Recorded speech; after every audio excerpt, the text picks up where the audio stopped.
Hello NIS learners, எல்லாரும் எப்படி இருக்கீங்க? நான் உங்கள் ரூபன் ஏபிசி அகாடமில இருந்து. உங்க சீனியர் செகண்டரியில மாஸ் கம்யூனிகேஷன், அதாவது சப்ஜெக்ட் கோட் 335, அந்த சப்ஜெக்டை எப்படி ஈஸியா படிக்கலாம், ஒரு ஷார்ட் டேர்ம்ல எப்படி அந்த சப்ஜெக்டை நம்ம ஈஸியா படிக்கிறது, எந்தெந்த லெசன்ல ஃபோக்கஸ் பண்ணணும், எந்தெந்த லெசனை நம்ம ஃபோக்கஸ் பண்ண வேண்டாம் அப்படின்றத இந்த வீடியோல பார்க்க போறோம். உங்களுக்கு மாஸ் கம்யூனிகேஷன்ல நீங்க மாஸான ஒரு மார்க் எடுக்கிறதுக்கு இந்த வீடியோவை பார்த்தாவே போதும்.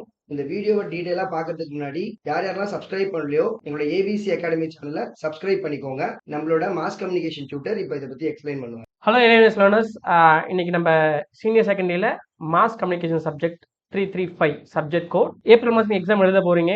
சார் இன்னும் படிக்கவே ஆரம்பிக்கல சார், எப்படி சார் பாஸ் பண்ணுறதுக்குள்ள பயம் இருக்கலாம். கவலைப்படாதீங்க.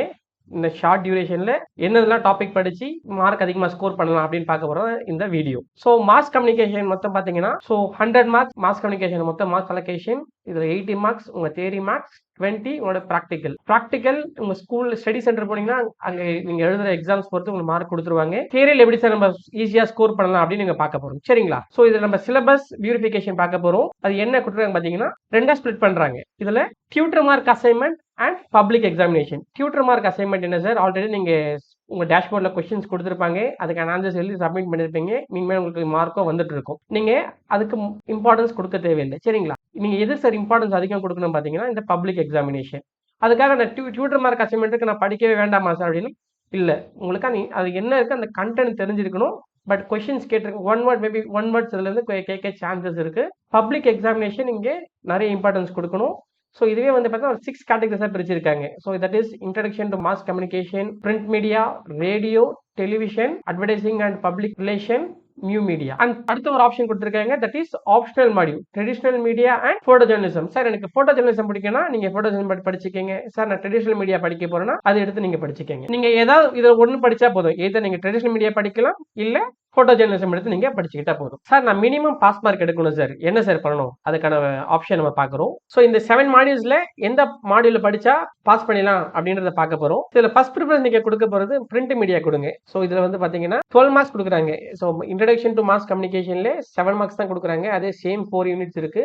இங்கே பிரிண்ட் மீடியாலையும் இன்ட்ரடக்ஷன் மாஸ் கம்யூனிகேஷன் 7 மார்க்ஸ் தான் இருக்கு. ஸோ அதை மோஸ்ட்லி ஸ்கிப் பண்ணிடுங்க. பிரிண்ட் மீடியா, ரேடியோ, டெலிவிஷன் இதை மூணுத்தையும் ஃபோக்கஸ் பண்ணுங்க. ஏன் சார் இது அப்படின்னா நீங்க டே டு லைஃப்ல நீங்க பாக்குற நியூஸ் பேப்பர்ஸ், ரேடியோ, டெலிவிஷன் அதை பத்தி தான் நீங்க டே டு லைஃப்ல நீங்க பாக்குறத நீங்க அப்படியே படிக்க போறீங்க. அதனால இந்த மூணுத்தையும் சஜஸ்ட் பண்ணிக்கங்க நீங்க படிக்கிறதுக்கு. சரி, இந்த மூணு விட்டுட்டா அதுக்கு அடுத்து என்ன பார்க்கலாம் பாத்தீங்கன்னா traditional media or photo journalism. So traditional media, பழங்காலத்துல இருக்கிற மீடியா எந்த வகையில டெலிகாஸ்ட் பண்ணாங்க, டிராமாஸ் என்ன, அதை பத்தி தான் கொடுத்துருக்காங்க. போட்டோ ஜேர்னலிசம் பொறுத்த வரைக்கும் போட்டோகிராஃபினா என்ன, அதோட பார்ட்ஸ் என்ன, போட்டோ ஜேர்னலிசம் என்ன கொடுத்துருப்பாங்க. So photo journalism or traditional media, television, radio and print media. So இந்த மூணு ஃபோக்கஸ் பண்ணி படிச்சீங்கன்னா நீங்க ஈஸியா பாஸ் பண்ணிடலாம். கொஸ்டின் பேப்பர் எப்படி சார் டிசைன் பண்றாங்க அப்படின்னு பாக்குறோம். இங்க உங்களுக்கு லெசன் நீங்க ஸ்டார்டிங்லேயே கொடுத்துருப்பாங்க, அப்ஜெக்டிவ் கொடுத்துருப்பாங்க. இதுல நாலேஜ் என்னன்றது பாத்தீங்கன்னா டைரக்ட் கொஸ்டின் சார். இப்போ வாட் இஸ் ரேடியோனா அதுக்கான கொஸ்டின்ஸ் எழுத போறீங்க சார். அண்டர்ஸ்டாண்டிங் என்ன சார் பார்த்தீங்கன்னா இதுல கொஸ்டின்ஸ் நீங்க படிச்சதுல நீங்க புரிஞ்சதுல வச்சு நீங்க எழுதணும். அப்ப இன்டைரக்ட் கொஸ்டின்ஸ் கேட்க போறாங்க. நீங்க கொஸ்டின் படிச்சிருப்பீங்க, ரேடியோ பத்தி வாட் ஆர் தி கேரக்டரிஸ்டிக்ஸ் கொடுத்திருப்பாங்க, அதோட கொஸ்டின்ஸ் உங்களை ட்விஸ்ட் பண்ணி கேட்க போறாங்க. That is understanding. இப்போ தேர்ட் அப்ளிகேஷனுக்கு உங்களுக்கு 21 மார்க்ஸ் கொடுக்குறாங்க. இது எப்படி சார் கேட்பாங்க பாத்தீங்கன்னா உங்க டே டு டே லைஃப்ல அந்த லெசன் எப்படி இன்டர்பிரேட் பண்றாங்க, மிங்கிள் ஆகுது. இப்போ ஒரு எக்ஸாம்பிள் ஒரு கொஸ்டின் கேட்கறாங்க, what are the use of television in day to day life. அப்ப இது புக் பேக்ல அந்த கொஸ்டின்ஸ் இருக்காது, நீங்களே ஓனா டிவி எப்படி எப்படிலாம் யூஸ் ஆகுது அப்படின்ட்டு நீங்க அதுக்கான ஆன்சர்ஸ் எழுதணும். ஸோ இப்போ நம்ம என்ன பார்க்க போறோம் பாத்தீங்கன்னா difficulty level of question paper. நிறைய பேர் கொஸ்டின் கேட்பாங்க, சார் கொஸ்டின் பேப்பர் ஈஸியா இருக்குமா சார், டஃபா இருக்குமா சார், ஆவரேஜா இருக்குமா சார்.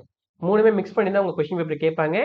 அதுக்கு பர்சன்டேஜ் வைஸ் கொடுத்துருக்காங்க. டிஃபிகல்ட்டா 16 மார்க் கொடுப்பாங்க, average 40 marks, easy 24 marks.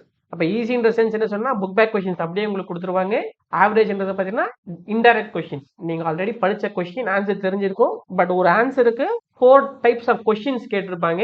Difficult level உங்க அண்டர்ஸ்டாண்டிங் டே டு லைஃப்ல என்ன நடக்குது அப்படின்றத தெரிஞ்சு அதை எழுதணும்.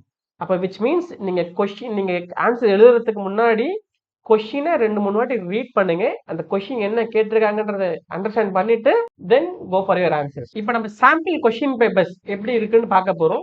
இந்த வருஷம் உங்களுக்கு கொஸ்டின் பேப்பர் பேட்டர்ன் சேஞ்ச் ஆயிருக்கலாம், இல்ல ஓல்டு சிலபஸே கொடுத்துருக்கலாம். வெப்சைட்ல கொடுத்துருக்க சாம்பிள் கொஸ்டின் பேப்பர் என்னன்னு பார்க்க போறோம். ஸோ இதில் செக்ஷன் ஏ பி சின்ட்டு 3 பார்ட்டாக உங்களுக்கு பிரிச்சிருக்காங்க. செக்ஷன் ஏ வந்து பார்த்தீங்கன்னா மல்டிபிள் சாய்ஸ் கொஷின் 16 மார்க் உங்களுக்கு கொடுத்துருக்காங்க. சரிங்களா?